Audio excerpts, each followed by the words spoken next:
ओम हरिः ओम श्री गुरुभ्यो नमः। हरिः ओम। ओम सहनाववतु सहनौ भुनक्तु सह वीर्यं करवावहै तेजस्विनावधीतमस्तु मा विद्विषावहै। ओम शांति शांति शांतिः। शङ्करं शङ्कराचार्यं केशवं बादरायणं सूत्रभाष्यकृतौ वन्दे भगवन्तौ पुनः पुनः। ईश्वरो गुरुरात्मेति मूर्तिभेदविभागिने व्योमवद्व्याप्तदेहाय दक्षिणामूर्तये नमः। दयाकरं दयाकारं दान्तं धर्मप्रवर्तकं प्रणमामि दयानन्दं मदाचार्यवरं परम्। ઓકે, મંગલાચરણનું વાક્ય અને 14મો મંત્ર. કોણ બોલશે? હા, પ્રજ્ઞાબેન. ॐ नमो भगवते वैवस्वताय मृत्यवे ब्रह्मविद्याचार्याय नचिकेतसे च यदा सर्वे प्रमुच्यन्ते कामायैस्य ऋतिश्रिताः अथ मर्त्यो मृतो भवति भवः ભવતી. अथ मर्त्यो मृतो भवति अत्र ब्रह्म समश्नुते. ગુડ. ઓકે, આપણે ગઈકાલે જે વાત કરી હતી એના સંદર્ભમાં આપણે જોઈએ તો અસ્થિથી અસ્મિની યાત્રા છે. અસ્થિ શ્રદ્ધા છે, શાસ્ત્રને આધારે માન્યતા છે, આપણે કહી શકીએ એવું. પણ અસ્મિ એ માન્યતા નથી. અસ્મિ હું છું એ માન્યતા નથી ને, એ તો ક્લિયર છે ને બધાને. હું છું એ માન્યતા નથી, પણ હું છું એ સમજદારી છે. હું છું ની વચ્ચે જે કંઈ જોડીએ છે એ માન્યતા અંતર્ગત આવે. પણ હું છું, હું અને છુની વચ્ચે જે આપણે જોડીએ છીએ શું છે? શરીર, ઇન્દ્રિય, મન, બુદ્ધિ. એને આપણે જોડતા હોઈએ છીએ. એને આધારે હું આ છું. અને એ જે હું છું જેની અંદર આપણે કંઈક જોડીએ છીએ એ હંમેશા મર્યાદિત છે. અને એ મર્યાદા કેવી રીતે ઊભી થઈ છે એ પણ આપણે જોયું. એ જે હું મર્યાદિત, જે અપૂર્ણ મારે કંઈક જોઈએ છે એ કઈ રીતે ઊભું થયું છે? તો હું છું એની સાથે બીજું કંઈક જોડાયું છે. હું છું એની સાથે બીજું કંઈ જે જોડાયું છે એ શરીર, ઇન્દ્રિય, મન, બુદ્ધિ છે એ જોડાયેલા છે. એને આધારે હુંના વિશેનો નિશ્ચય કરેલો છે. એના આધારે હુંને આપણે જોઈએ છે. અને એટલે એના આધારે જ્યારે જોઈએ છે ત્યારે હંમેશા અપૂર્ણ જ હોય, એ ક્યારે પૂર્ણ હોઈ શકે નહીં. ના દેશને આધારે પૂર્ણ કહી શકાય કે દેશને આધારે અમર્યાદિત હોય, કાળને આધારે અમર્યાદિત ન હોઈ શકે. જ્યારે આપણે શરીર, ઇન્દ્રિયાદિને આધારે હુંને જોઈએ તો ત્યાં દેશરૂપી મર્યાદા છે, કાળરૂપી મર્યાદા છે, વસ્તુરૂપી મર્યાદા છે. અને વસ્તુરૂપી મર્યાદામાં કેવું છે, એક જ તમે આપણે વિષય લઈએ તો એક વિષય જે છે એના સંદર્ભમાં અનેક વેરાયટી છે, અનેક એમાં કેટેગરી છે, અનેક એમાં એમાં નિકૃષ્ટ અને ઉત્કૃષ્ટતા છે. અને હંમેશા આપણને ઉત્કૃષ્ટ વસ્તુ જ જોઈતી હોય છે. હંમેશા આપણો આગ્રહ શું હોય છે? મને સારામાં સારું જ મળે. પણ જ્યારે નિકૃષ્ટ આપણને મળતું હોય ત્યારે એ આપણને સ્વીકાર્ય નથી. અને કોઈકને ઉત્કૃષ્ટ મળ્યું હોય તો એ આપણને સ્વીકાર્ય નથી થતું. તો એ શું છે? મારે ઉત્કૃષ્ટ જોઈએ છે પણ મારી પાસે નથી, પેલાની પાસે છે. તો ત્યાં શું છે? ઈર્ષા થવી સ્વાભાવિક છે. મારી પાસે નથી એમ. તો એ જે છે, અને પછી એના કારણો શોધવા જઈએ. મારા કર્મ એવા હશે કે મારું એ હશે, અને બધું જ આપણે એ પ્રમાણે એ કહીએ. અને એનું જ નામ શું છે? સંસાર છે. બરોબર ને? એનું જ નામ સંસાર છે. પણ સંસારનું બીજ, સંસાર ક્યાંથી ઊભો થયો? તો સંસાર ઊભો થયો છે હું ને કંઈક જે છું એના કરતાં જુદો ગણી લીધો છે. બરાબર ને? જે છું, હું છું ની સાથે જે કંઈ આપણે જોડ્યું છે એને આધારે સંસાર ઊભો થયો છે. અને એટલે એનો ઉપાય શું છે? તો હું છું એની સાથે જે જોડેલું છે એનો નિષેધ કરવાનો છે.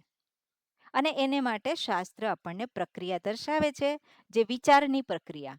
એ વિચારની પ્રક્રિયાને આધારે જ્યારે આપણે વિચાર કરીએ ત્યારે આપણને જે છે, જે હું છું એ સ્પષ્ટ થાય છે.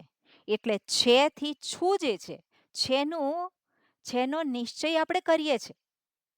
છે જે છે એ જગતને આધારે આપણે નિશ્ચય કરીએ છીએ. અને એ જગતની અંદર પણ જે આપણે જોયું સોપાધિક અસ્તિત્વ, નિરુપાધિક અસ્તિત્વ. સોપાધિક અસ્તિત્વ એ છે રૂપે એ પ્રગટ થાય છે. અને આ શરીર પણ જે છે જગત અંતર્ગત છે. પણ કોઈક રીતે પેલો આ જે શરીર જે છે, આ શરીર બીજું શરીર નહીં, પણ આ શરીર પેલો હું છુંની સાથે જોડાઈ જતું હોય છે. પણ જે ખરેખર જગત અંતર્ગત છે. એટલે જ શરીર છે, મન છે તો દુઃખ થાય, આપણે કહેતા જોઈએ છે. તો એ છે જે છે શું છે? એ સર્વ જે સોપાધિક, જે આપણે કહીએ કે સોપાધિક એટલે ઉપાધિ સહિત. અને ઉપાધિ સહિત જે કંઈ છે એ બુદ્ધિનો વિષય બને. એટલે સોપાધિક અસ્તિત્વ જે છે શું છે? વિષયને આધારે પ્રાપ્ત થતું અસ્તિત્વ. એને શું કહેવાય? સોપાધિક અસ્તિત્વ. પણ જ્યારે એના વિશે જ જ્યારે આપણે વિચાર કરીએ છીએ ત્યારે અસ્તિત્વ જે આપણે કહીએ છીએ એ ઉપાધિ ન હોય ત્યારે પણ અસ્તિત્વ તો છે જ. અને ત્યારે એટલે કે છે કે જ્યારે બુદ્ધિ નથી, તો બુદ્ધિ જે સોપાધિક એ જ્યારે હટી ગયું છે ત્યારે ત્યાં કોઈ વૃત્તિ નથી. વૃત્તિ નથી. કેમ નથી? કારણ કે જે સોપાધિક જે છે કહીએ છે વસ્તુને આધારે, તો વસ્તુનું અસ્તિત્વ છેથી જુદું છે જ નહીં. છે ન હોય તો કોઈ વસ્તુની સિદ્ધિ થતી નથી. એટલે વસ્તુ અધિષ્ઠાનથી અભિન્ન છે. વસ્તુ એના અધિષ્ઠાનથી અભિન્ન છે. વસ્તુ અધિષ્ઠાન વગર રહી શકતી નથી. એટલે આપણે જોઈએ કે ઘડો અને માટી. તો ઘડો અને માટી જ્યારે આપણે કહીએ તો ઘડો જે છે એ માટી વગર રહી શકે નહીં. તો આપણે એને ઘડો કહીએ કે માટી કહીએ? શું કહેવાય? જ્યાં સુધી વિચાર નથી કરતો ત્યાં સુધી ઉપાધિને આધારે જ ઘડો છે, એક નામ રૂપને આધારે જે ગ્રહણ કરે છે. પણ જ્યારે વિચાર કરે છે ત્યારે શું છે? માટી છે. એનું જે કારણ છે એની અંદર. એટલે અસ્તિત્વ જે છે, જે માટી રૂપ અસ્તિત્વ, એનાથી ક્યારે ઘડો જુદો હતો? ઘડો ક્યારે જુદો હતો?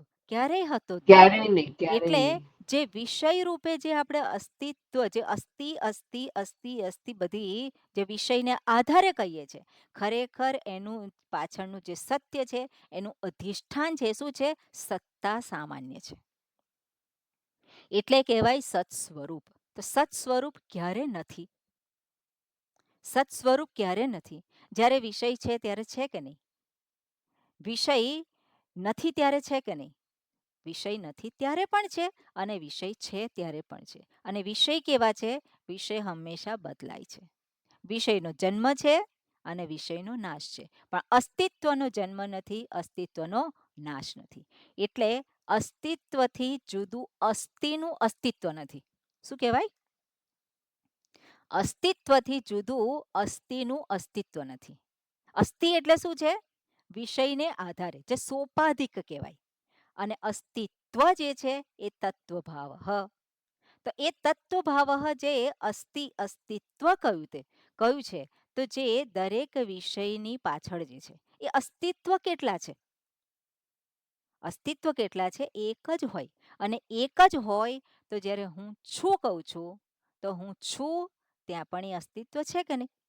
ત્યાં પણ એ અસ્તિત્વ છે જ. એટલે હું શરીર છું આપણે કહીએ, હું હું હર્ષા છું. તો હર્ષા છું જ્યારે કહીએ છીએ ત્યારે શું છે? હર્ષા એ તો એક ઉપાધિ છે. ઉપાધિને આધારે. પણ એ ઉપાધિ જે છે એ અસ્તિત્વને આધારે જ છે. એટલે છું જે છે એનું પણ સ્વરૂપ શું છે? અધિષ્ઠાન શું છે? અસ્તિત્વ છે. જ્યારે અસ્તિત્વ પર દ્રષ્ટિ છે ત્યારે ઉપાધિ છે એ કેવી છે? ઉપાધિનું કયું અસ્તિત્વ છે? જેવી રીતે માટી જે છે, માટીને આપણે જાણ્યું, માટી છે ત્યારે ઘડો છે, અસ્તિત્વ. જે માટી છે ત્યારે ઘડો છે, એવી જ રીતે અસ્તિત્વ છે ત્યારે પેલો અસ્થિ છે. એટલે સોપાધિક જે કંઈ આપણે છે કહીએ છીએ એનું અસ્તિત્વ છે અને એનાથી જુદું એનું અસ્તિત્વ નથી. એટલે જ્યારે સોપાધિક છે ત્યારે પણ અસ્તિત્વ એનું જતું નથી રહેતું. બરાબર ને? અસ્તિત્વનો નાશ નથી થતો. એટલે એ જ અસ્તિત્વ જે છે એ શું છે? હંમેશા બની જ રહે છે. એટલે હું છું ત્યારે પણ અસ્તિત્વ તો છે જ. અને એ જે અસ્તિત્વ જે આપણે કહીએ કે જ્યાં ઉપાધિનો ઉપાધિ રહેતી નથી એવું કહેવા કરતાં પણ શું કહેવાય કે ઉપાધિ એનું અસ્તિત્વ અસ્તિત્વથી જુદું નથી. ઉપાધિનું અસ્તિત્વ અસ્તિત્વથી જુદું નથી. ઘડાનું અસ્તિત્વ માટીથી જુદું નથી. એટલે ઘડો છે ત્યારે માટી છે કે નહીં? ઘડો છે ત્યારે માટી છે. ઘડો નથી ત્યારે માટી છે. એટલે દ્રષ્ટિ ક્યાં છે? દ્રષ્ટિ કારણ ઉપર છે, અધિષ્ઠાન ઉપર છે. અને અધિષ્ઠાનને આધારે જ્યારે જોવા જઈએ તો અધિષ્ઠાનથી ભિન્ન કોઈ કોઈ વસ્તુ છે નહીં. અને ધારો કે હોય જે નામરૂપ જે છે, આપણે માટીને જાણવા માટે ઘડાને ફોડી નાખવાની જરૂર નથી. એ જ રીતે અસ્તિત્વને જાણવા માટે અસ્થિ જે છે વિષય રૂપે પ્રગટ થાય છે, એમાં કંઈ ફેરફાર કરવાની જરૂર નથી. એટલે અસ્થિ છે એ જ દર્શાવે છે અસ્તિત્વને. એટલે અસ્તિત્વ અસ્થિ છે ત્યારે પણ છે વિષયાકાર અસ્થિ. અસ્થિ એટલે શું છે કે માઉસ છે, ફોન છે, પુસ્તક છે, એને શું કહેવાય? અસ્થિ છે આપણે કહીએ છીએ. તો એ છેની પાછળ શું છે? અસ્તિત્વ છે જેનું કોઈ રૂપ નથી. એટલે એક જે નિરુપાધિક અસ્તિત્વ કહેવાય, એક સોપાધિક અસ્તિત્વ કહેવાય. નિરુપાધિક અસ્તિત્વ હંમેશા બની રહેલું છે. એમાં ક્યારેય પણ એમાં ભેદ નથી. એમાં ક્યારેય પણ એનો અંત આવતો નથી. અને આ જે નિરુપાધિક અસ્તિત્વ છે એ નિરુપાધિક અસ્તિત્વ ક્યારે છે, ક્યાં છે? તો એ હંમેશા એ ક્યાં છે? તો નિરુપાધિક અસ્તિત્વ એ હુંથી અભિન્ન જ હોય. અને જ્યાં સોપાધિક હોય તો ત્યાં જ એ મારા માટે સોપાધિક હોય તો એ જ મારા માટે શું થાય છે? એક મિનિટ હા. સોપાધિક હોય તો એ ઉપાધિ સહિત જે છે એની અંદર જ મને પ્રોબ્લેમ છે. જે નિરુપાધિક છે ત્યાં ક્યારેય પણ એ પ્રોબ્લેમ નથી. પણ જ્યારે સોપાધિક છે ત્યારે પણ નિરુપાધિકનું ભાન હોય તો એ સોપાધિક અસ્તિત્વ મારા માટે ક્યારેય પણ સમસ્યારૂપ બની શકે નહીં. અને એ જે સત જે જે આપણે અસ્થિ કહીએ છીએ એની પાછળ જે અસ્તિત્વ જે છે એને જાણી લીધું ત્યારે અસ્થિ એ મારા માટે કોઈ રીતે સમસ્યારૂપ નથી. એટલે સોપાધિક છે હોય તો પણ બરોબર, ન હોય તો પણ બરોબર. જેવી રીતે આપણે જોઈએ કે સમુદ્રમાં જે તરંગો ઉઠતા હોય અને તરંગો ઉઠે છે અને વિલીન પામે છે. એ જ રીતે આપણે જોઈએ કે આપણા મનમાં વૃત્તિ ઉત્પન્ન થતી હોય તો વૃત્તિ ઉઠે છે અને વિલય પામે છે. એ રહેતી નથી. એની પાછળનું સત્ય છે શું છે? તેની પાછળનું સત્ય અસ્તિત્વ આપણે કહીએ. જ્યારે પણ મનમાં વૃત્તિ ઉત્પન્ન થતી હોય તો એને પણ આપણે કઈ રીતે ગ્રહણ કરીએ છીએ? છે રૂપે જ ગ્રહણ કરીએ છીએ.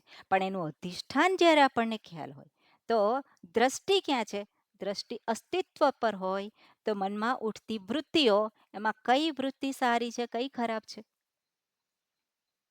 કઈ વૃત્તિ હોવી જોઈએ, કઈ વૃત્તિ ના હોવી જોઈએ, તો એ પણ જ્યારે એ સમયે શું છે તો એનું મિથ્યાત્વ સમજેલું છે. એ હોય તો પણ બરોબર, ન હોય તો પણ બરોબર. અને જ્યારે મારા સુખને માટે જે અસ્થિ કહીએ છીએ, જે વિષય જે સોપાધિક અસ્તિત્વ છે એનું હોવું કે ના હોવું એ મારા સુખને માટે કોઈ રીતે બાધક નથી બનતું. એટલે જ્યારે સત અસ્તિત્વને જાણીએ છીએ ત્યારે એ સત એક એવું છે જે સોપાધિક નથી રહેતું, એ નિરુપાધિક અસ્તિત્વ. અને એ ક્યારે છે? એ હંમેશા છે.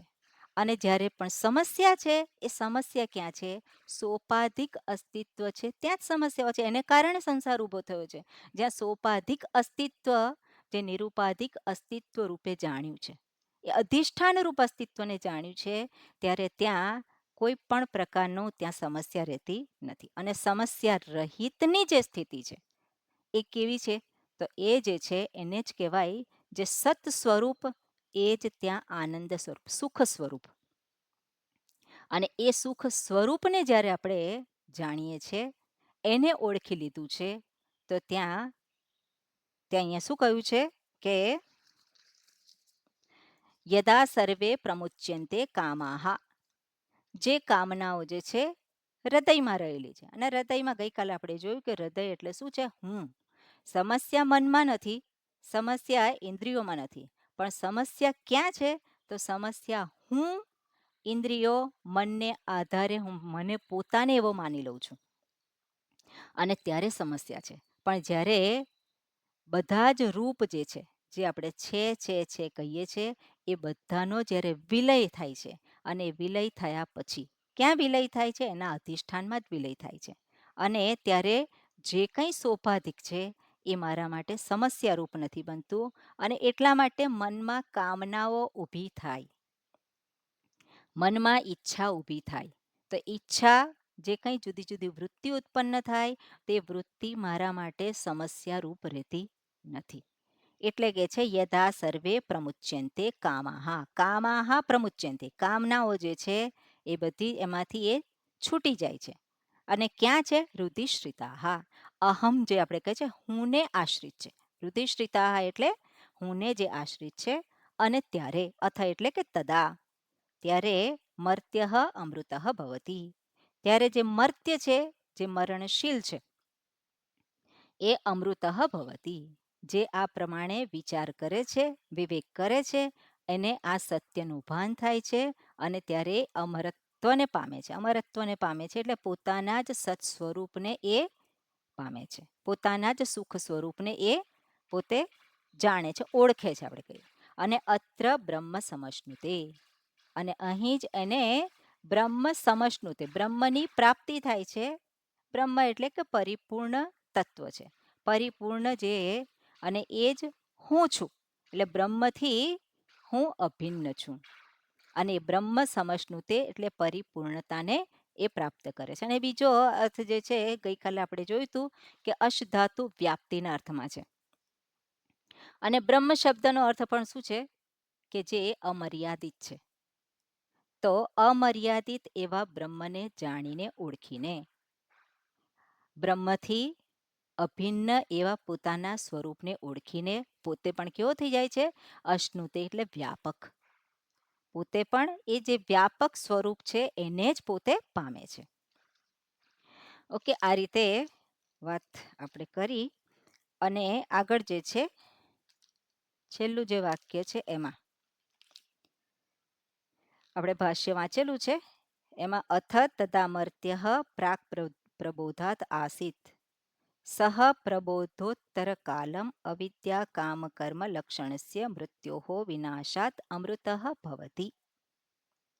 ત્યારે મર્ત્ય, મર્ત્ય એટલે જીવ, મનુષ્ય, આપણે પ્રાક પ્રબોધાત આસીત, જ્ઞાન પૂર્વે એની જે સ્થિતિ હતી, સહ એ જ, પ્રબોધોત્તર કાલમ જ્યારે જ્ઞાન થયું છે, પોતાના સ્વરૂપનું ભાન થયું છે, અથવા તો આપણે કહીએ કે સ્વરૂપને ઓળખેલું છે.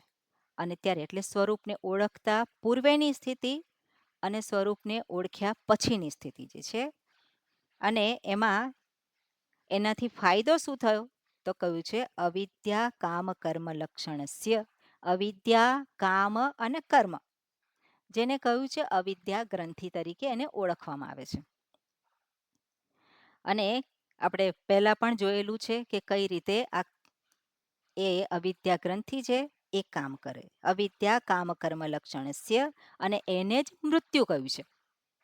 હું મરી જઈશ, તો હું મરી જઈશ એ શું છે? પેલો પોતાને મર્ત્ય ગણે છે.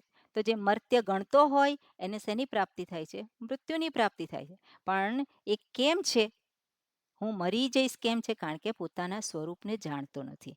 અને સ્વરૂપને ન ઓળખવાને કારણે જ આ પ્રકારનો એની પ્રતીતિ છે. પણ આ પ્રતીતિમાંથી એ મુક્ત થઈ જાય છે. એટલે કે મૃત્યોહો વિનાશાત અમૃતઃ ભવતી, પોતે પોતાના જ સ્વરૂપને એ પામે છે. અને આગળ શું કહ્યું છે? ગમન પ્રયોજકસ્ય મૃત્યોહો વિનાશાત ગમન અનુપપત્તિ. ગમન પ્રયોજકસ્ય, હવે ગમન પ્રયોજકસ્ય, ગમન એટલે જવું, જવારૂપી પ્રયોજક, જવારૂપી કારણ. કારણ જ્યારે નથી ત્યારે જવાનું રહેતું નથી. જ્યારે જવા માટેનું કારણ હોય તો જવાનું રહે, પણ જવા માટેનું કોઈ કારણ રહેતું નથી. કેમ રહેતું નથી? જવા માટેનું કોઈક જગ્યાએ આપણે જવું હોય તેને માટે શું છે? ઈચ્છા થાય. અને ઈચ્છાની પાછળનું કારણ શું છે? કામના થઈ. કામનાની પાછળનું કારણ શું છે? કંઈક ખૂટે છે, કંઈક મારે કરવું છે, મારે સુખી થવું છે. પણ જ્યારે પોતાના સુખ સ્વરૂપને જાણી લીધું છે ત્યારે કઈ કામના ઊભી થવાની હતી? એટલે કામના નથી અને માટે ત્યાં જવાનું પણ નથી. અને આપણે અહીંયા જોઈ શકીએ કે જે બીજા લોકની જે ગતિ આપણે કહીએ કે 14 લોક, એમાં બ્રહ્મલોક અને સ્વર્ગાદી લોકની જે વાત કરી છે એ પણ ત્યાં પણ શું છે? ત્યાં પણ જવાનું એને રહેતું નથી. ઓકે, ગમન અનુપપત્તિ હે અત્ર ઇહ એવ, અને અહીં જ પ્રદીપ નિર્વાણવત સર્વબંધન ઉપશમાત. ઉદાહરણ આપ્યું છે અહીંયા. પ્રદીપ નિર્વાણવત, જેવી રીતે દીવો પ્રગટાવ્યો હોય અને દીવાની જ્યોત એનું શમન થઈ ગયું, ઓલવાઈ ગઈ, અને ત્યારે નિર્વાણવત એની જેમ સર્વબંધન ઉપશમાત બ્રહ્મ સમશ્નુતે.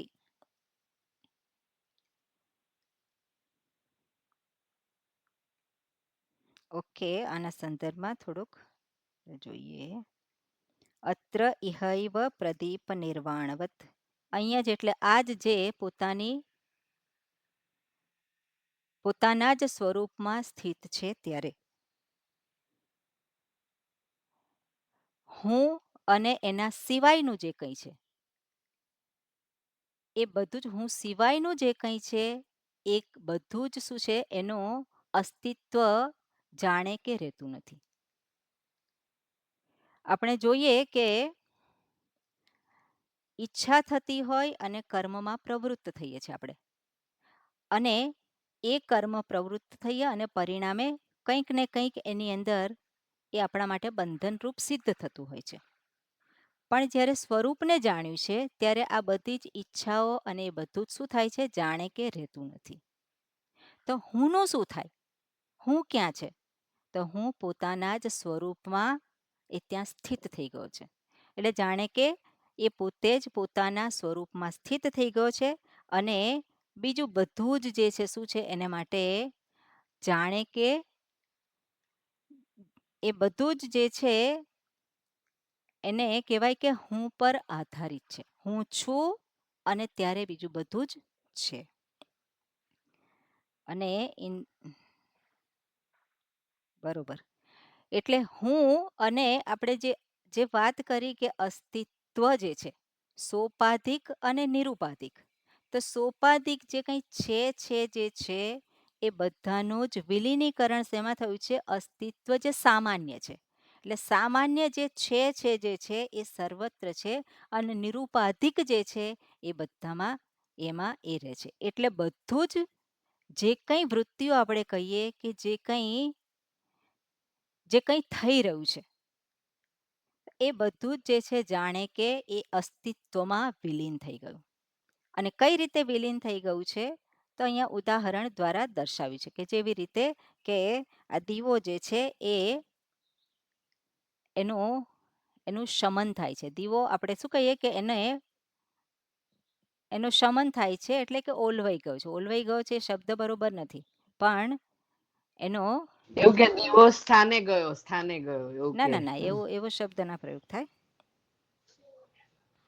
અર્થાત દીવો આમાં કહેવા એટલું જ માંગે છે કે પ્રદીપવત, જેવી રીતે દીવાનું જે એનો જ્યોત છે એનું શમન થઈ ગયું છે, એ જ રીતે જે કંઈ વૃત્તિઓ પ્રગટ થાય છે, જે કંઈ આ જે સોપાધિક છે એનું પણ શું થયું છે? શમન થાય છે, નિરુપાધિક. અને એ વાત કરે છે. અને પરિણામે સર્વ બંધન ઉપશમાત, એનું એનું પરિણામ શું છે? બધા જ બંધન જે છે એનું ઉપશમન થાય છે. અને બ્રહ્મ સમજનુતે, એને પોતાના જ સ્વરૂપની પ્રાપ્તિ થાય છે. પોતાના પરિપૂર્ણ સ્વરૂપમાં એ સ્થિત થાય છે. અને જ્યાં સ્થિતિ થઈ છે ત્યાં એ સ્થિતિ કઈ છે? અને એ વસ્તુને ફરી પાછું આગળના મંત્રમાં દર્શાવે છે. અને એમાં શું કહે છે? સામાન્ય અર્થ જોઈએ. ઓકે, ભાષ્ય. હા, જય વિંદાબેન, આપ વાંચો. કદા પુનઃ કામાનામ તદા પુનઃ કામાનામ મૂલતઃ વિનાશઃ ઇતિ ઉચ્યતે. મૂલતઃ વિનાશઃ ઇતિ ઉચ્યતે. બરોબર. હવે કામનાઓ જે છે એનો મૂલતઃ એટલે મૂળથી એને કેવી રીતે એનો વિનાશ થાય અને એને દર્શાવે છે. અને આપણે આવતીકાલે વિશેષ જોઈશું. પણ મંત્રમાં શું કહ્યું છે એ સામાન્ય અર્થ જોઈએ આપણે. ઓકે, ખંજનબેન, મંત્ર આપણે બોલાવું છું, બોલજો આપ. યદા સર્વે પ્રભિદ્યન્તે હૃદયસ્યેહ ગ્રંથયઃ यदा सर्वे प्रभिद्यन्ते हृदयस्येह ग्रन्थयः अथ मर्त्यो मृतो भवति एतावत्यनुशासनम्. अथ मृत्यो मृतो भवति एतावद्वनुशासनम्. अथ मर्त्यो मृतो भवति अथ मर्त्यो मृतो भवति एतावत्यनुशासनम्. एतावत्यनुशासनम्. ગુડ. શું કહે છે? યદા સર્વે બુજાય ના દીવો બુજાય ના.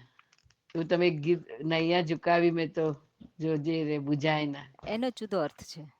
ઓકે, હા, આમાં શું છે? યદા સર્વે પ્રભિદ્યન્તે, જ્યારે સર્વે પ્રભિદ્યન્તે આગળ પણ આવ્યું. સર્વે કામઃ સર્વે પ્રભિદ્યન્તે હૃદયસ્ય. ઓકે, યદા સર્વે પ્રભિદ્યન્તે, બધા જ જે ભેદમ ઉપયાંતિ વિનશ્યતિ, બધા જ ભેદ સમાપ્ત થઈ જાય છે. સોપાધિક જે કંઈ ભેદ છે એ બધા જ સમાપ્ત થઈ જાય છે. ભેદમ પ્રભિદ્યન્તે હૃદયસ્ય ઇહ ગ્રંથયઃ, અને હૃદય ગ્રંથિ જે છે એ હૃદય ગ્રંથયઃ એને કહેવાય આપણે કે જ્યારે બધા જ જે વિકલ્પો જે છે એ રહેતા નથી, અને ત્યારે હૃદય ગ્રંથિ પણ રહેતી નથી. અને અથ મર્ત્ય અમૃત ભવતી, અને ત્યારે આ મર્ત્ય જે છે, મરણશીલ જે મનુષ્ય છે, અમૃત ભવતી. અમૃત ભવતી એટલે અમૃત બની જાય છે, પણ એ પોતાના સ્વરૂપને ઓળખે છે. અમૃત સ્વરૂપ છે જ એને પોતે ઓળખે છે, એટલે પોતે જાણે છે. એની પર પોતે જે જાણે આ તત્વને, સોરી, અમૃત સ્વરૂપને પોતે આપણે જે કહીએ છીએ એની ઉપર ક્લેમ કરે છે. પોતે જ એ પોતાની એમાં નીચે સહી કરે છે. એટલે અથ મર્ત્ય અમૃત ભવતી, અને એતાવત હિ અનુશાસનમ. અને એતાવત એટલે કે અહીં આ જે છે દર્શાવ્યું છે એ જ અનુશાસનમ. અનુશાસનમ એટલે અહીંયા દર્શાવ્યું છે કે ઉપદેશ છે આ. એટલે ગ્રંથની પરિસમાપ્તિ થાય છે અહીંયા, અને એટલા માટે દર્શાવે છે કે આનો આટલો જ ઉપદેશ છે. એટલે ઉપદેશ શું છે? કે જ્યારે બધા જ ભેદ વિલીન થઈ જાય છે, જે આપણે કહ્યું કે સોપાધિકનું અસ્તિત્વ નિરુપાધિક અસ્તિત્વથી જુદું નથી. અને જ્યારે બધા જ ભેદનું શમન થઈ જાય છે ત્યારે, અને એ ભેદને આધારે જ હૃદય ગ્રંથિ જેને કહેવામાં આવે છે, અવિદ્યા કામ કર્મરૂપી ગ્રંથિ છે, એ પણ રહેતી નથી. અને ત્યારે પોતાના અમરણ ધર્મવાન સ્વરૂપને એ પોતે જાણે છે, અને પોતે એ છે એ વસ્તુને એ પોતે આત્મસાત કરે છે. અને આ જ વસ્તુ અહીંયા ઉપનિષદમાં કહેવાની છે એ વસ્તુ અહીંયા દર્શાવી છે. આનું ભાષ્ય છે આપણે જોઈશું આવતીકાલે. બનશે તો ક્લાસ લઈશું. આવતીકાલે મારે નીકળવાનું છે અહીંયાથી, એટલે જોઈશું. પછી વાત કરું. ઓકે, હું સ્વામીજીને બોલાવું.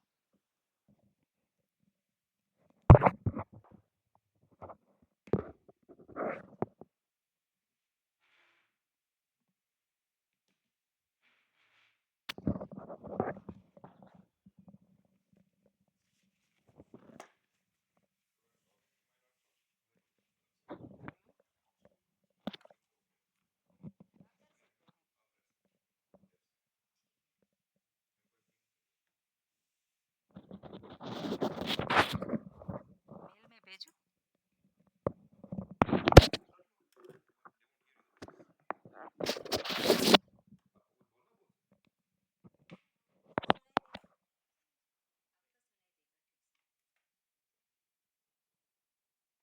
સ્વામિનીજી શું બોલે છે સંભળાતું નથી. તમારો અવાજ નથી આવતો. ના આવે ને એને પેલો માઇક રાખેલો.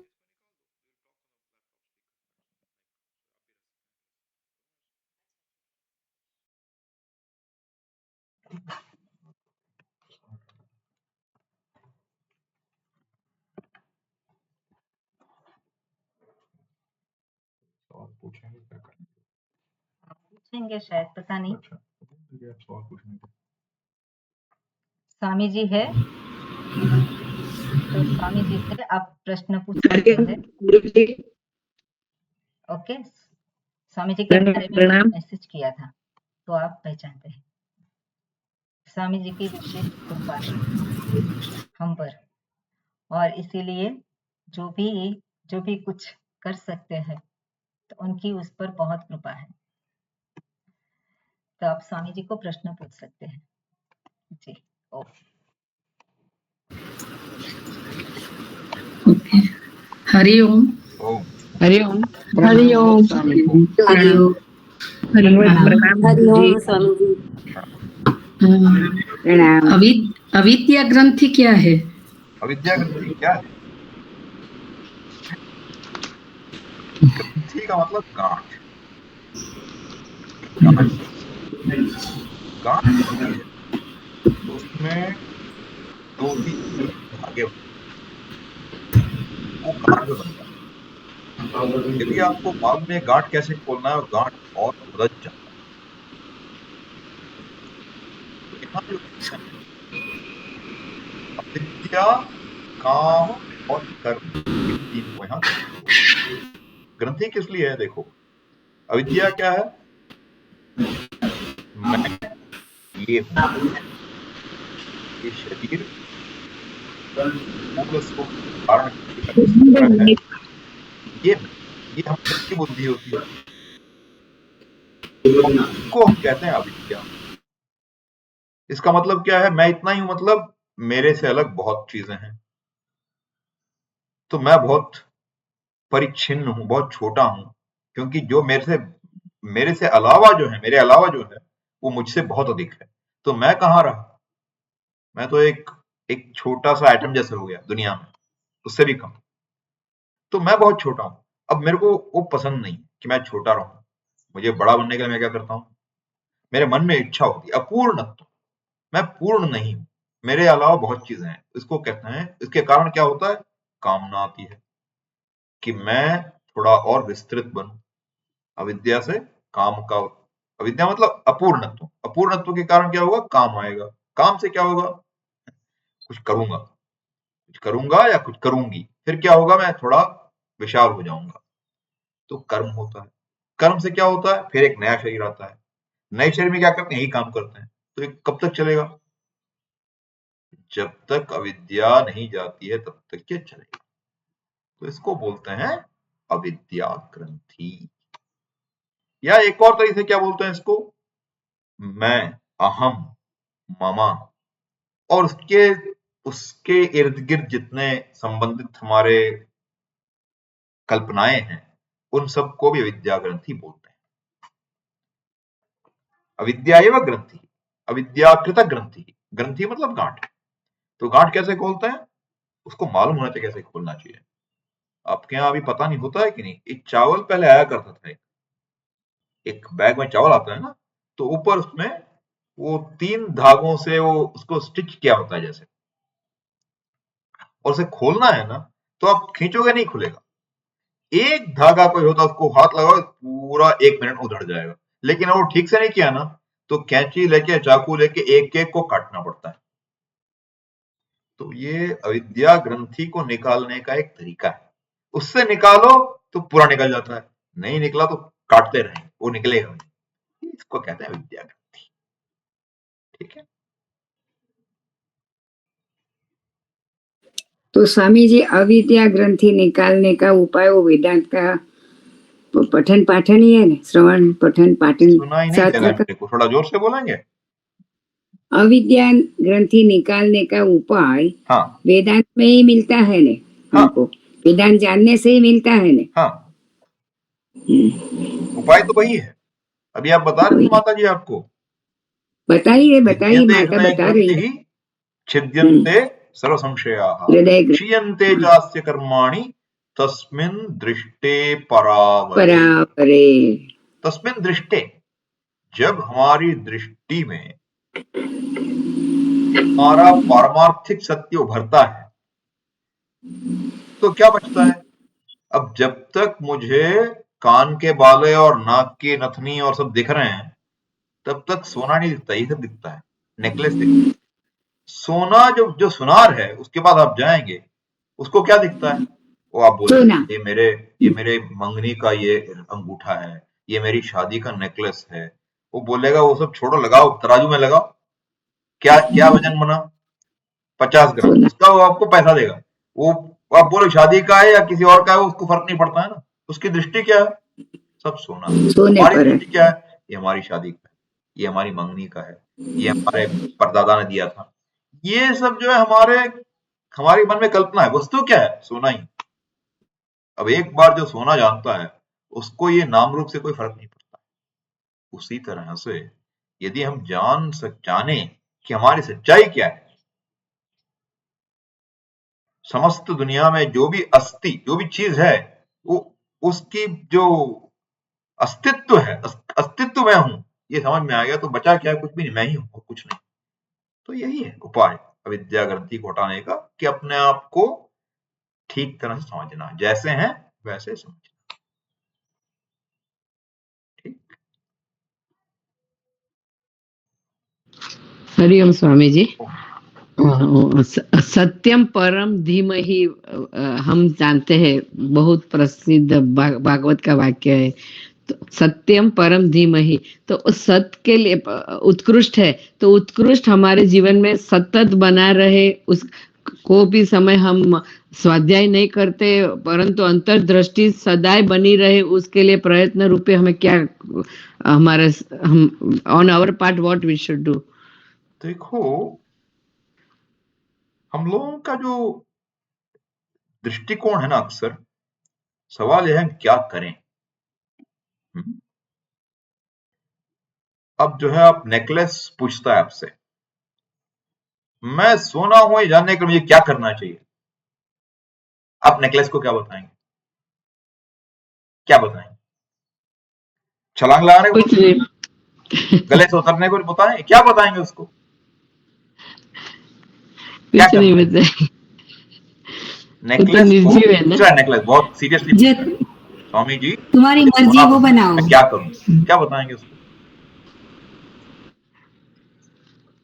समझने की बात क्या है ना, जो चीज करने की बात है वो करने की बात है, जो चीज समझने की बात है वो समझने की बात है। समझने की बात को करके कुछ नहीं होता है, पहले समझना है। समझ में आने के बाद क्या होगा कि यद्यपि हम समझे हैं, एक स्तर पे समझे हैं, वो क्लैरिटी नहीं, उसको बढ़ाना पड़ता है। वो क्लैरिटी जितनी बढ़ती है उतना अच्छा है। तब भी भूल कैसे, देखो अगर आप बोले, मैं पूछूं आपसे कि आपने 10 दिन पहले नाश्ते में क्या खाया, याद है? नहीं है। नहीं याद है। कल क्या खाया था, याद है क्या? थोड़ा थोड़ा याद हो है। सकता है याद हो, है ना? हम्म। ये भूल सकते हैं आप। अब मैं पूछूं, आप कौन है? भूल गए? ना बोली। नहीं भूले? कभी भूले हैं क्या आज तक? नहीं। लेकिन क्या याद है? अगर मैं पूछूं आप कौन है, आप क्या बोलेंगे? नाम रूपी अपना मैं हर्षा हूँ। ये मैं हूं, बताएंगे ना? जिस हम्म। दिन आप बोल सकें कि मैं जगत कारण ब्रह्म ही हूं, सच्चिदानंद हूं, सत्यम परम धीमहि, है ना? धीमहि मतलब क्या है? उस पे मैं ध्यान करता हूं, हम ध्यान करते हैं। सत्यम परम, परम का मतलब क्या है? जो उत्कृष्ट। उपाधि से मुक्त है। अभी आप किसी को सोना समझाना चाहते हैं, किससे समझाएंगे सोने को? बच्चा सोना नहीं जानता है, क्या समझाएंगे उसको? उसको दिखाएंगे, बोलेंगे ये देखो ये नेकलेस है ना, ये सोना है। वो कहेगा अच्छा सोना नेकलेस होता है क्या? अरे नहीं बेटा, ये देखो ये जो सिक्का है ना, कॉइन, ये भी सोना है। ओहो, सोना सिक्का भी होता है क्या? नहीं, ये अंगूठी भी सोने की, ये पायल भी सोना। ये सोना क्या, मेरे को समझ नहीं आया। कैसे समझाएंगे उसको? किसी तरह समझाना है सोना क्या है। जो भी दिखाता है वो बोलता वही रूप है क्या सोने का? अंत में किसी तरह उसको समझ में आता है। उसके बाद क्या होता है? उसके बाद आप जो भी दिखाओ उसको दिखाए, वो देखता है सोना है, इसको चुरा लूं तो मेरा काम हो जाएगा। बुद्धि ऐसे जाएगी ना, उसको हर चीज सोना दिखेगा ना। उसी तरह से हमें पहले समझना है कि हमारा सत्य क्या है। वो समझ में आने के बाद आप पूछते हैं क्या करना है? करना क्या है कि वो समझ ना समझ में ना जाए, उसके लिए क्या करना है? उस ज्ञान को दृढ़ करना है। क्योंकि जो चीज हमारे कई जन्मों से हम क्या करते हैं, हमारी बुद्धि, हमारे जो आइडेंटिटी है, वो इस शरीर में ही जाती है। वो इतने आदत पड़ी हुई उसकी, तो कहने के बाद भी, सुनने के बाद भी, समझने के बाद भी एक स्तर पे बुद्धि कहाँ जाएगी? ये तो मैं ही हूं। और व्यवहार में तो लगेगा ही। अब ब्राह्मण खाना खाता है क्या? खाना खाता है ब्राह्मण कि नहीं खाता है? ब्राह्मण सोता है क्या? उठता है क्या? रोता है क्या? हंसता है क्या? सब कुछ करता है। क्योंकि आप ब्रह्म सब करते हैं ना। एक जीवित रूप में हंसता है, खेलता है, रोता है। एक पर्वत के रूप में खड़ा रहता है। सब कुछ वही है ना। तो ये जो है कुछ करके नहीं होगा, ये समझ के होगा। करना क्या है? अधिकारित्व प्राप्त करना है। साक्षात साधन क्या है? श्रवण है। श्रवण का मतलब क्या है? शास्त्र की दृष्टि क्या है सच्चाई के बारे में, परमार्थ सत्य के बारे में, वो समझना है। श्रवण के बाद क्या होगा? श्रवण समझ में आ गया, वेदांत बोलता है कि तुम ही सब कुछ हो, दुनिया के तुम कारण हो। नहीं, मैं और दुनिया का कारण मजाक कर रहे हैं? मैं तो किसी चीज का कारण नहीं हूं। मेरा कुछ घर पे मेरा बस नहीं चलता है। घर में जो हमारे मिस्टर हैं वो बोलते हैं क्या करना है, हम तो सबकी सुनते हैं। ये अगर हाल है तो कैसे वो सच लगेगा मेरे को? तो जो संशय है वो निकालने के तरीके को कहते हैं मनन। और मनन किया, आप संशय निकल गए, तब भी पुरानी आदत नहीं छूटती है जो सोचने की, उसको हटाने को क्या कहते हैं? निधिध्यासन बोलते हैं। तो इन तीनों से क्या निकलेगा निष्कर्ष? कि मैं अपने को ठीक समझूं, इसमें कोई संशय नहीं है, और मेरी पुरानी आदत के कारण भी मैं गलत फहमी में ना जाऊं। अब ये कहानी बोलते हैं ना, एक जो है शहजादा, प्रिंस, राजकुमार, वो बचपन में उसको चोर उठा के ले गए। तो राजा को मिला नहीं, बहुत दिन खोज करने के बाद राजकुमार वापस मिला। तब तक वो बड़ा हो गया था बालक, लेकिन उसके कुछ बर्थ साइंस थे, जन्म के चिन्ह थे, उससे उसको पहचाना गया कि यही है, राजकुमार है। उसको लाया गया, तो उसको बोले भाई तुम राजकुमार हो, लेकिन उसके मन में क्या है? मैं चोर हूं। तो महल में देखता है एक सोने का एक बर्तन रखा हुआ, उठा के उसको जेब में रखता है। अरे भैया तुम्हारा ये काहे जेब में रखते हो? छोड़ दो वहीं पे, तुम्हारा ही है, कोई लेके नहीं जाएगा। निकलना मतलब उसको आदत डालनी पड़ती है, क्या समझने के लिए? कि मैं चोर नहीं हूं, मैं राजकुमार हूं। मैं चोर नहीं हूं, मैं राजकुमार हूं। मैं चोर नहीं हूं, मैं राजकुमार हूं। कब तक? जब तक उसको लगता है मैं चोर। समझ में आ गया है कि राजकुमार है, सब उसको प्रणाम करते हैं, सब उसको वो पंखा वाला उसको लगाते हैं, वो जो बोलता है सब सुनते हैं, फिर भी वो चीजों को चुराने की कोशिश करता है। ये ये जो है ना, पुरानी आदत बहुत उसने उसमें हमारा जड़ पकड़ रखा है एक तरह से। तो उसको ढीला करने के लिए अलर्टनेस चाहिए, बहुत चाहिए। उसमें जिंदगी भर निकल जाए, लेकिन उससे पहले समझना है और उसमें कोई शंका नहीं होनी चाहिए। ये नहीं है कि माताजी बोलती है इसलिए हम ब्रह्म हैं, वो नहीं चलेगा। मैं बिलीव करती हूं मैं ब्रह्म हूं, वो नहीं चलेगा। क्या होगा?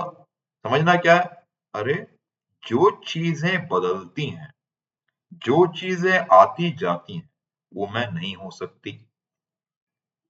पूरा जो जागृत जगत है वो आता जाता है, स्वप्न की तरह ही आता जाता है। तो अगर मैं स्वप्न, जागृत और सुषुप्ति तीनों में मैं वही हूं, तो जागृत प्रपंच से ही इस जागृत शरीर का जो मेरा आग्रह है मैं ये हूं, ये हो नहीं सकता। ये हो नहीं सकता।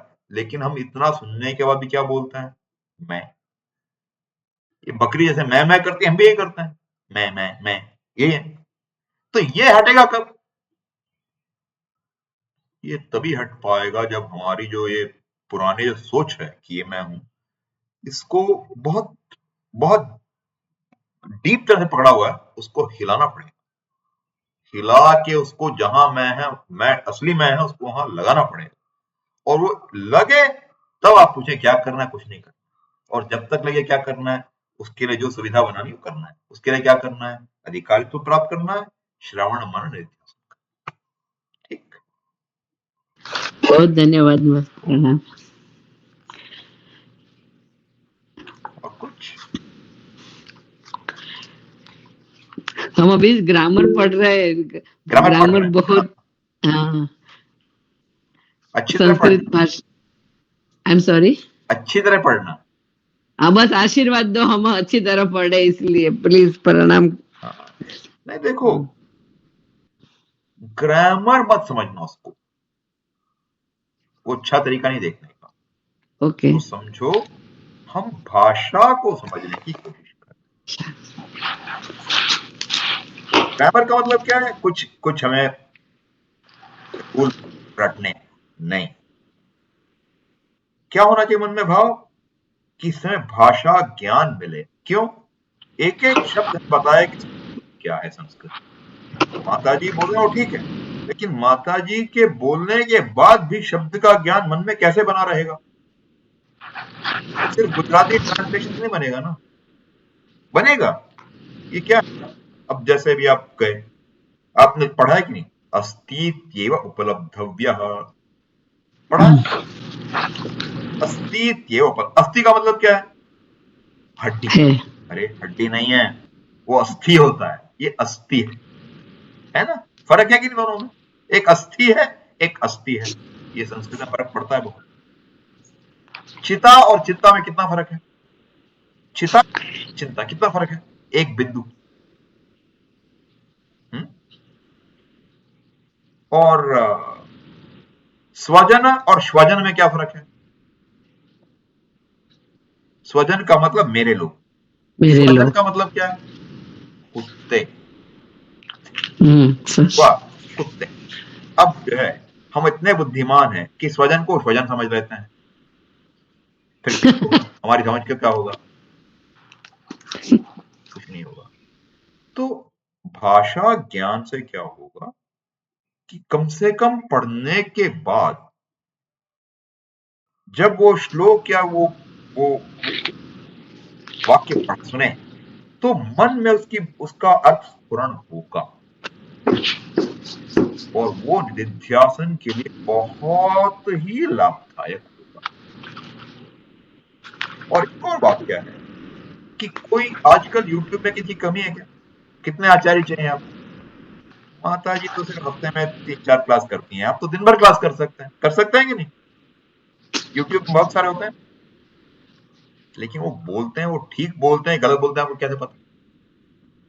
थोड़ा संस्कृत मालूम होगा ना, तो कम से कम वो उल्लू बनाएगा नहीं बनाएगा पूरा, थोड़ा खड़े रहेंगे।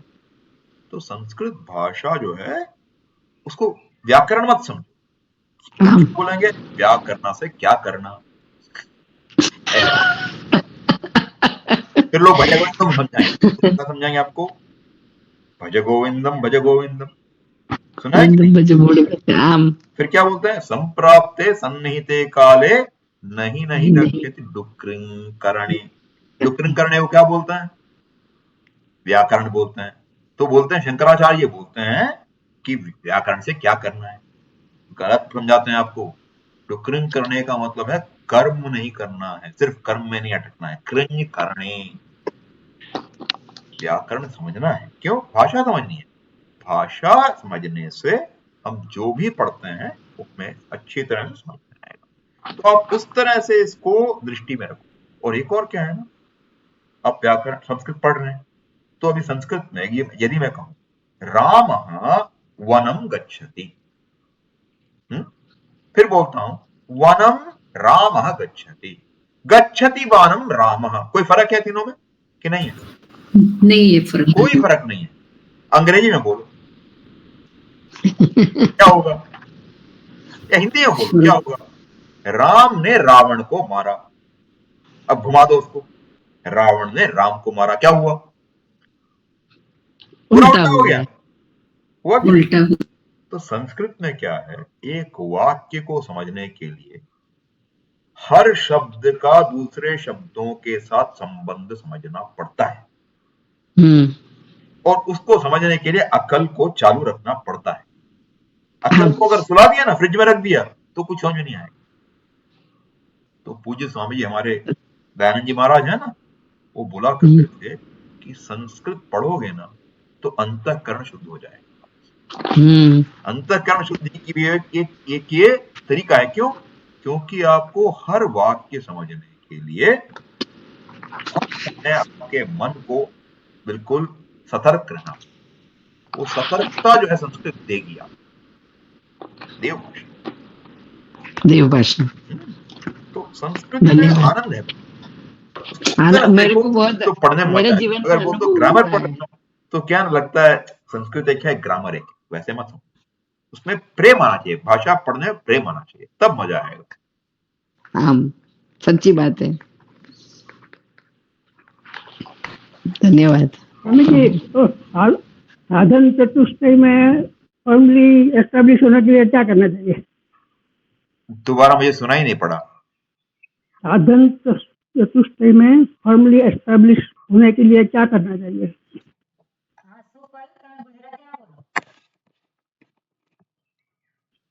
સાધન ચતુષ્ટયમાં ફોર્મ થવું હોય તો ફોર્મ સ્ટ્રોંગ થવું. એસ્ટાબ્લિશ થવા માટે ફોર્મલી બોલો ये क्या? हाँ, શું કહ્યું? એમણે એવું કીધું કે સાધન ચતુષ્ટયમાં ફોર્મલી એસ્ટાબ્લિશ થવા માટે શું કરવું જોઈએ? अधिकारी तत्वની વાત હવે, अधिकारी तत्व होने के लिए क्या करना चाहिए?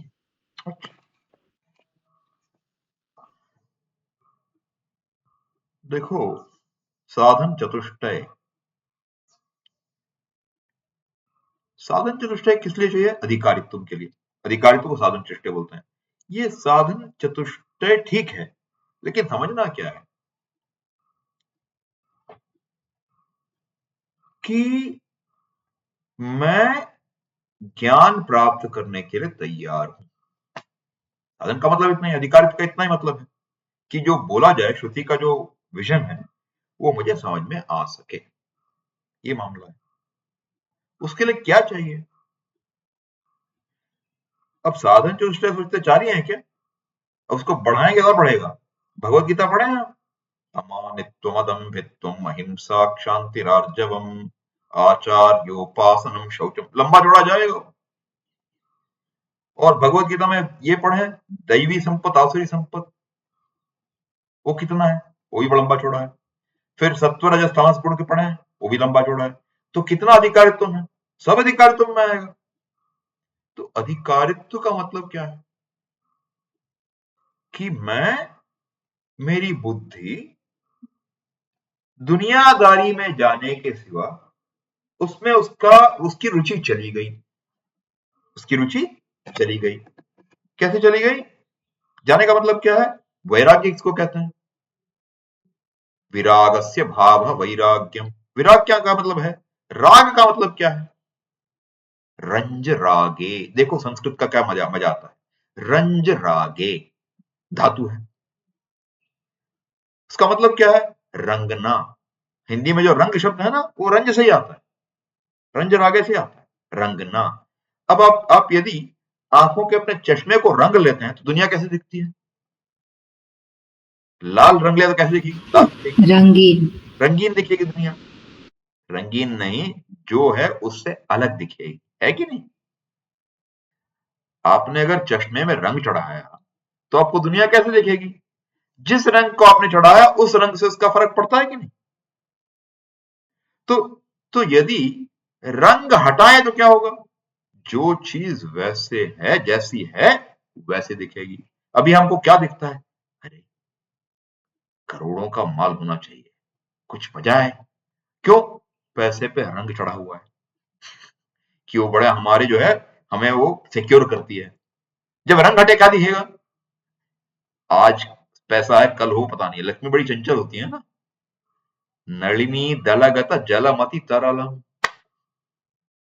तद्वत जीवितम अतिशय चपलम। जीवन ही इतना चपल होता है। जैसे एक बिजली चमकती है, कितनी देर रहती है बिजली? आई और गई। तो अगर ये समझ में आ गया मेरे को तो क्या होगा? वैराग्य होगा कि नहीं? आप पूछ रहे हैं साधन, ये एक फॉर्मूला नहीं है कि क्या करना चाहिए। हमें क्या देखना है? विवेक क्या होता है? क्या सच है, क्या गलत है, क्या ठीक है, क्या गलत है, इसको विवेक कहते हैं। विवेक मतलब दो चीजों में फर्क निकालना, एक चीज से दूसरी चीज मिले हुए उनको अलग करना। अब जो है हमारा पुरुषार्थ में सब गड़बड़ है। अर्थ काम की तरफ हम जाते हैं, हम सोचते हैं वही पुरुषार्थ है। अब समझना है कि एक और मोक्ष पुरुषार्थ है, और इसमें क्या फर्क है। जो अनित्य है वो मोक्ष नहीं है, समझना है। नित्य पुरुषार्थ एक है, नित्य चीज मिल सकती है मेरे को, तो ये विवेक होएगा। और अगर विवेक आया तो जो अनित्य है उसके प्रति मेरी श्रद्धा, मेरी रुचि कम होनी चाहिए। अगर समझ में आया सच में। जब तक मैं सोचूं कि इस चीज में आनंद है तो मैं उसके पीछे भागूंगा ही। है? आपको जो है, सब गुजरात वाले हैं ना, आम्र श्रीखंड अच्छा लगता है कि नहीं? अब आम्र श्रीखंड आपके सामने रख दिया जाता है और बताते हैं कि उसमें थोड़ी जहर गिर गई है। जाएंगे आप, लेंगे उसको? श्रीखंड तो बहुत बढ़िया है, खाएगा कौन उसको? क्यों? थोड़ी सी जहर मिल गई, बस ज्यादा नहीं, एक छिपकली गिर गई थी उसमें पकाते हुए। खाएगा कोई उसको? नहीं खाएगा। क्यों? विवेक है कि यद्यपि श्रीखंड पसंद है, उसको खाने में मेरी भलाई नहीं आएगा ना। इसी तरह से ये ही संस्पर्शजा भोगाः दुःख योनयः एव ते। जो भी भोग संस्पर्श से होता है, संस्पर्श मतलब क्या? उससे हमें कनेक्ट करना पड़ता है, वे दुख की योनि होती हैं। क्यों? दुख के कारण होते हैं। क्यों? क्योंकि सुख किसी चीज में नहीं है। यदि सुख किसी चीज में है, किसी व्यवहार में है, अगर सुख नाम की एक चीज सुपरमार्केट में मिले, रिलायंस में, तो हम क्या करेंगे? सब वही ले लेंगे। अमेजोन में ऑर्डर किसका होगा? एक ही चीज का होगा, सुख। बाकी कुछ चाहिए नहीं। क्यों? क्योंकि सब चीज सुख के लिए करते हैं। तो एक बात समझनी क्या है मेरे को? सुख नाम की चीज वो मुझ में है, चीजों में नहीं है। अगर ये समझा, विवेक है कि नहीं है? समझो, क्योंकि ये फॉर्मूला नहीं है कि साधन चतुष्ट कैसे बनेगा। साधन चतुष्ट मतलब क्या है? आप जो है असत्य से सत्य की तरफ आ रहे हैं, और क्या है? जिस चीज के पीछे जाने से मेरा फायदा नहीं है, उसके पीछे नहीं जाना है, ये विवेक है। और उसकी तरफ राग चला गया, वो विराग है। ये दो चीजें हो जाएंगी। ये समाधि षट की संपत्ति थोड़ी थोड़ी और इन्वॉल्व होती है। क्यों? क्योंकि ये जो है हमारे चाहते हुए भी, बुद्धि के चाहते हुए मन कहीं और जाता है, उसको ट्रेन करना पड़ता है। शम, दम, उपरति, तितिक्षा। तितिक्षा का मतलब क्या है? जब कोई दुख का कारण आता है टॉलरेंस है। तब भी उसको सहन करना। सहनम सर्व दुखानाम। किस तरह से? अप्रतीकार पूर्वकम, चिंता विलाप रहितम, सा तितिक्षा निगद्यते। सहनम सर्व दुखानाम। दुख तो है। अभी अहमदाबाद में या बड़ौदा में टेम्परेचर क्या चल रहा है? अच्छा चल रहा है कि नहीं? 40 से ऊपर है कि नहीं? होना चाहिए मेरे ख्याल में। दिल्ली में तो है। अब 40 के है। ऊपर आपको अच्छा लगता है कि नहीं गर्मी? किसको अच्छा लगता है गर्मी? नहीं लगता है। अब आप किसी को फोन करेंगे, क्या बात करेंगे? इतनी गर्मी है। वो भी बोलता है इतनी गर्मी है। क्या मिला दोनों को बोल के? गर्मी है मालूम नहीं है क्या? दोनों को मालूम है। इतनी गर्मी, बाहर गई पूरा पसीना हो गया। क्या मिला इससे? पसीना सहा की नहीं, गर्मी को सह लिया। अब उसके बारे में बोलते हैं इतनी गर्मी बहुत हो गया, इस साल बहुत ज्यादा हो गया। तितिक्षा नहीं कहते इसको, क्योंकि अप्रतीकार पूर्वकम, बिना प्रतीकार के, बिना रिएक्शन के, चिंता विलाप रहितम, बिना विलाप किए कि गर्मी है, गर्मी है, गर्मी है, बोले बिना गर्मी है, सह लिया ना, हो गया ना काम, उसको कहते तितिक्षा। तो ये सीखना है कि किसी चीज में, कोई चीज है उसको जैसा है उसको बदल सको, बदलो। पंखा लगा है, देख रहे हैं हम कुछ लोगों में कि कमरे के ऊपर पंखा चला दिख रहा है हमको, अच्छा है पंखा लगाओ, ये नहीं कह रहे पंखा बंद करो। पंखे के साथ भी गर्मी है, कोई बात नहीं, सह लो। एसी है लगा लो, नहीं है सहो, इसको सहन कहते हैं। किस तरह सहन करना है? भगवान की देन है भाई, कर्म ठीक से नहीं किया, एसी नहीं मिला, क्या कर सकते हैं, मान लो, है ना? तो इस तरह से सीखना है। तीक्षा। क्षमा क्या है?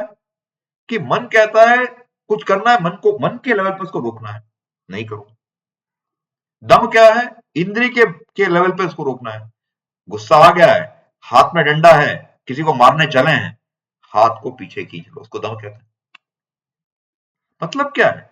जो आप करना चाहें वो इंद्रिय के स्तर पे और मन के स्तर पे उसको करने की औकात, क्षमता, उसको कहते हैं शमदम। और शमदम जब पक्का हो जाता है ना, तो शम की जरूरत नहीं है, उसको उपरति कहते हैं। श्रद्धा क्या है? अब ये तो कर लिया, अब शास्त्र में श्रद्धा नहीं तो ज्ञान तो मिलेगा नहीं। अस्तित्व उपलब्धव्य। क्यों? क्योंकि लोग कहते हैं ब्रह्म है ही नहीं, श्रद्धा ही नहीं है शास्त्र में। अस्तित्व उपलब्धव्य, श्रद्धा बहुत जरूरी है। श्रद्धावान लभते ज्ञान, है? श्रद्धा चाहिए। फिर क्या चाहिए? ये सब तो है, मुमुक्षुत्व नहीं तो क्या मिलेगा? सब छोड़ दिया, है? धंधा छोड़ दिया, बैंक अकाउंट छोड़ दिया, घर छोड़ दिया, फक्कड़ बन गए, घूम रहे हैं, लेकिन करना क्या मालूम नहीं। क्या होगा उससे?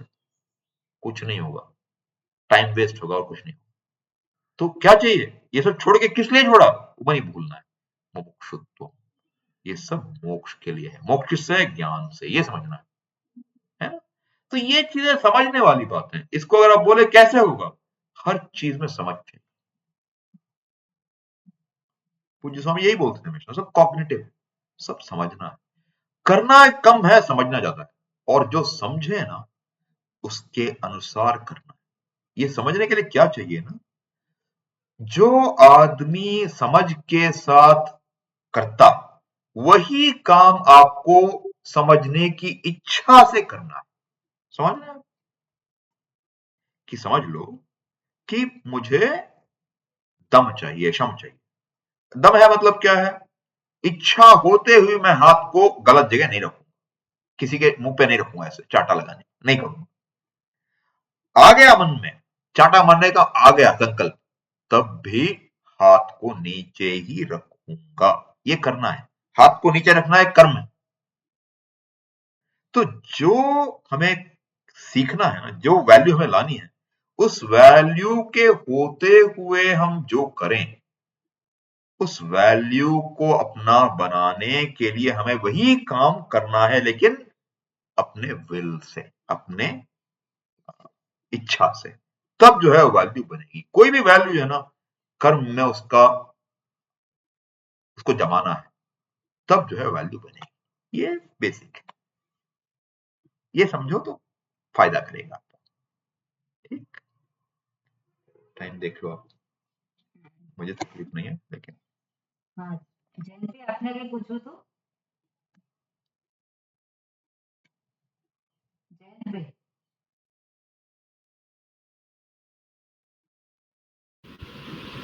જયંતભાઈને કાંઈ પૂછવું હતું? गुरुजी, हाँ, ये जब वेदांत पढ़ते हैं तब उसके बीच में उसकी जो अंडरस्टैंडिंग वो जो आती है विथ एग्जांपल, जैसे आपने सोने का दिया या हर वक्त वो घड़ा और माटी का देते हैं, तो ये सब वो जो एग्जांपल है, whether this was the focus on the संसारी or is what was it something different, and then the sansari has attempted to go into the moksha, because sansari generally I mean सुख और दुख और ये और वो, मगर उसमें भी जो स्थित प्रज्ञ होते हैं वो अपना संसार बहुत अच्छी तरह चलाते हैं और बहुत अपने को वो उत्कृष्ट बनाते हैं अपने आप को। आई मीन वो शास्त्र की दृष्टि से है या नहीं वो अलग बात है। तो ये वेदर दिस एंटायर वेदांत ज्ञान वो जो हम बोलते हैं वो is it with the focus of the sansar creation of by human being, और sansar is created by human being. नहीं, like listen, जी, Vedanta, suppose I told you, what is the focus of physics? या इट्स ऑन मोलिक्यूल, या What is the focus of physics? Suppose it tells you the law of gravity. या What is the focus of physics? Does knowledge have a focus? increasing the knowledge. Focus of knowledge tells you what is what. Yeah, It tells you what is what. Okay? It has no focus. It has just telling you, it is calling a spade a spade. Knowledge क्या है? yeah, वस्तु तंत्रम ज्ञानम। जो चीज जिस तरह से है उसको उसी तरह समझाने को या समझने को ज्ञान कहते हैं। संसार का कारण क्या है? मैं अपने आप को गलत तरीके से समझता हूं, दुनिया को भी गलत तरीके से समझता हूं, अर्थ काम को भी गलत तरीके से समझता हूं। ज्ञान क्या होगा? उसको ठीक समझना। अब उसका फोकस क्या होगा? फोकस कोई नहीं है, वो बता रहा है ठीक क्या है गलत क्या है। समझ रहे हैं ना? ज्ञान का कोई फोकस नहीं होता है। ज्ञान जो है बताता है भैया ये नाक है, ये आंख है, ये कान है। ठीक है? अगर आपको समझ में आ गया, आप समझते थे कि ये कान है, तो अब समझ में आ गया नहीं ये है कान, है ना? अब सूंघने के लिए आप कान नीचे नहीं लगाएंगे, नाक लगाएंगे। समझ में आया ना? यदि आप समझें, ये एग्जाम्पल मजाक नहीं है। एक घड़े के एग्जाम्पल से हम पूरी दुनिया को समझा देते हैं। क्योंकि समझने की वाली बात क्या है, कोई भी चीज, घड़े का एग्जाम्पल, अभी आप घड़े का एग्जाम्पल, एक घड़ा है, वो घड़ा अपने आप आके खड़ा हो गया क्या? किसका कोई कारण है? घड़े का अस्तित्व क्या है? मैं कहता हूं आप उसमें से माटी मेरे को दे दो, आपके पास में क्या रहेगा? माटी मेरे को दे दो, घड़ा आप रखो, क्या रहेगा आपके पास? आप रखो घड़ा, घड़े से प्रेम है ना आपको, घड़ा रखो आप, माटी मेरे को दे दो, क्या रहेगा आपके पास? समझ लीजिए इस घड़े का जो है वेट है 100 ग्राम। घड़े का वेट 100 ग्राम का है। माटी का वेट कितना होगा? कितना होगा? 100 ग्राम। 100 ग्राम। 100 ग्राम। तो मेरे हाथ में क्या है? घड़ा है क्या? दिखाओ मेरे हाथ माटी घड़ा है। कहाँ है? घड़ा कहाँ है? मेरे हाथ में माटी है, कहाँ है घड़ा? दिखाओ आप मेरे को। देखा में घड़ा है लेकिन माटी है। घड़ा कहाँ है? सच्चाई क्या है? माटी है। माटी। सच्चाई आप माटी सोचते हैं घड़ा है, हम कहते हैं घड़ा है ही नहीं, माटी है। अब क्या बोलेंगे आप इसको? ये सच है। जब तक आपको दिखता है घड़ा है तो आप कहेंगे भैया बहुत सुंदर घड़ा है, चिकना घड़ा है, इतना अच्छा है ना? घड़े के भी आप पीछे हट जाएंगे, लेकिन टूट गया, गिर गया, टूट जाएगा, टूट जाएगा, डरते हैं, और जब टूट गया रोते हैं, टूट गया। अगर माटी समझते हैं क्या होगा? क्या होगा? रोएंगे? यदि सिर्फ घड़े और माटी की बात में अलग बात थी, लेकिन सच क्या है कि आप कारण है हर चीज का। समझाना क्या है माटी से, घड़े माटी से, कि कोई भी चीज अपने कारण से अलग उसका अस्तित्व नहीं है। या ओके। ठीक है। अब ये शरीर है, इसका कारण है कि नहीं है? इस शरीर का कारण है कि नहीं? इसका बर्थडे है कि नहीं है? है। बर्थडे है मतलब क्या है? ये इसकी शुरुआत हुई है एक दिन। अगर शुरुआत हुई है, शुरू होने से पहले क्या था ही नहीं क्या? था या नहीं था पहले? जन्म के पहले ये शरीर था कि नहीं था? नहीं सर। नहीं था। सोच के बोलना। घड़े के जन्म से पहले घड़ा था कि नहीं था? नहीं। नहीं था। घड़े के जन्म से पहले कुछ था कि नहीं था? कुछ था कि नहीं था? माटी सर। क्या था? था, अभी भी क्या मिट्टी है? था। आप कहते हैं घड़ा है, अभी माटी है। जन्म है किसका? किसी का जन्म हुआ क्या? नाम रूप बदल गया, आप जन्म कहते हैं। अब समझ लीजिए आप कल जाके बाल मुड़ा के आते हैं, आप अलग हो जाएंगे क्या? नहीं होंगे। आप क्या हैं? ये बदल, जो सच्चाई वो बदलती नहीं, जो सच्चाई है वो बदलती नहीं। अब बादल दिख रहे हैं आपको। आप जाएंगे बीच पे तो समुद्र दिखेगा आपको, कश्मीर जाएंगे तो आपको बर्फ दिखेगा। अलग अलग चीजें हैं क्या? है पानी, H2O है सब कुछ। आप H2O को समझते हैं कि नहीं? यदि आपका जो ध्यान है वो H2O पे है तो कुछ बदला ही नहीं। H2O ना कभी डिस्ट्रॉय होगा ना कभी आएगा, H2O ही रहेगा।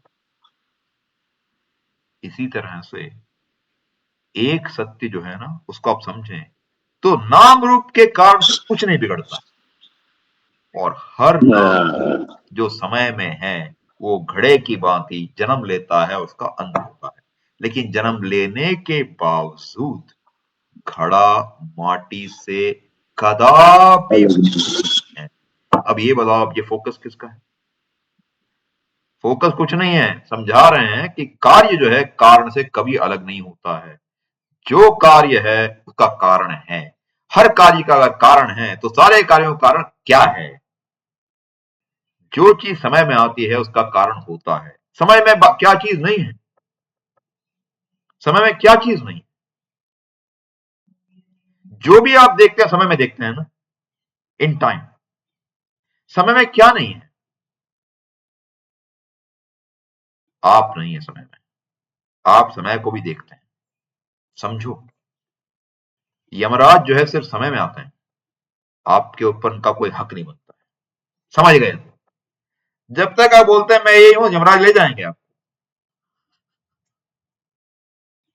यमराज भी काल है ना, काल कहते हैं यमराज को।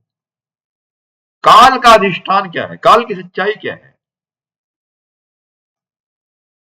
प्रेजेंट का मतलब क्या है? पास्ट का मतलब क्या है? फ्यूचर का मतलब क्या है?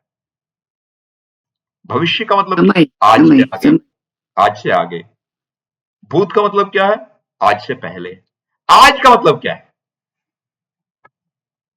एक क्षण है, एक साल है, एक महीना है, एक सप्ताह है, एक दिन है। क्या है ये काल? आज का मतलब क्या है? अभी का मतलब क्या है? ये साल, ये महीना, ये सप्ताह, ये दिन, ये घंटा, ये मिनट, ये क्षण क्या है? नाउ इसका मतलब क्या है? वो आपके एक्सपेक्टेशन पे है। आप कहते हैं ये आजकल का जमाना जो है ना अच्छा नहीं। आजकल का जमाना मतलब क्या? पूरा आपका लाइफ स्पैन आ गया। अब आप बोलते हैं आजकल जो है बड़ी महंगाई है, मतलब अभी रिसेंटली आजकल पाकिस्तान बड़ा नखरे कर रहा है, और रिसेंट हो गया। अभी अब भी मेरे को दिल में दर्द हो रहा है, अब भी 1 मिनट पहले। वो अभी प्रेजेंट का मतलब क्या हुआ, वो आप डिसाइड करते हैं। और आप क्या है उसको कौन डिसाइड करता है? कोई नहीं करता है। तो टाइम की सच्चाई क्या है? प्रेजेंट की रियलिटी आप है। क्योंकि 1 second, 1 millisecond, 1 microsecond, 1 nanosecond, 1 picosecond, आप कितना काटेंगे समय को, फाइनली कहां जाएगा? You are the reality of time, you are the reality of space, you are the only reality. अब बताओ ये एग्जाम्पल मीनिंगफुल है कि नहीं है? पूरा घड़ा और माटी, all the way take you to वस्तु। इसको एग्जाम्पल सोच के मत छोड़ना। ये पढ़ाने का तरीका है, इसको प्रक्रिया कहते हैं। कार्य कारण प्रक्रिया है ये। और समझना क्या है कि कार्य कारण के अलावा है ही नहीं। आप दो बोलते हैं, एक कार्य है एक कारण है, सच्चाई क्या है? दो चीजें हैं ही नहीं, है एक ही चीज। और यदि आप कारण हैं तो आपका जन्म नहीं होता है। तो ये समझाने के लिए घड़े और मिट्टी का एग्जाम्पल है। एग्जाम्पल को आप मत समझिए कि मजाक के लिए दिया हुआ है, बहुत जरूरी है। ठीक, आपके सवाल का जवाब मिला आपको? बहुत अच्छा मिला, बहुत अच्छा मिला। हाँ, बहुत मैं जान गया, क्योंकि मैं भी साइंस का हूँ, इसलिए आपको ये I mean every action has a reaction, or every reaction has some action in A reason, a cause. Nothing is without a cause. Cause and effect. Yeah. And if everything has a cause and you take it all the way, the causal chain will never end. Therefore, there must be an uncaused cause. That uncaused cause cannot be in time. The only thing which is not in time happens to be the conscious being, that is you. Wow. Now, ठीक? ओम शांति ओम। अच्छी तरह पढ़िए, माता जी अच्छा पढ़ा। Thank you so much. हाँ, बहुत अच्छा जानने को मिला आज। और कठोपनिषद बहुत बढ़िया उपनिषद है। पढ़ के उसको सीधे टिक करके साइड में मत रखना, तो दोबारा पढ़। नहीं, माता जी भी बहुत अच्छा सिखाती है। हाँ, नहीं मैं क्या कह रहा हूँ, सिखाएंगे, लेकिन हम क्या करते हैं, आज पढ़ेंगे कल भूल जाएंगे, फिर कल मुंडक उपनिषद पढ़ेंगे तो कठोपनिषद भूल जाएंगे। ये नहीं होना चाहिए। जब पढ़ा उसको सही बात रखना। सही बात है। एक उपनिषद आशीर्वाद काफी आपका चाहिए। समझने के बाद, समझने के लिए एक उपनिषद काफी है, कोई भी एक चीज काफी है। गीता जी काफी है। ये नहीं है कि 10 उपनिषद पढ़ने, जरूरी नहीं है। एक उपनिषद जो काम करती है, सारे उपनिषद वही काम करते हैं। सच्ची बात। ठीक, चलो धन्यवाद। आप सबसे बात। धन्यवाद। धन्यवाद। हरिओम, प्रणाम प्रणाम। हरिओम। हम सब माता जी के विद्यार्थी हैं।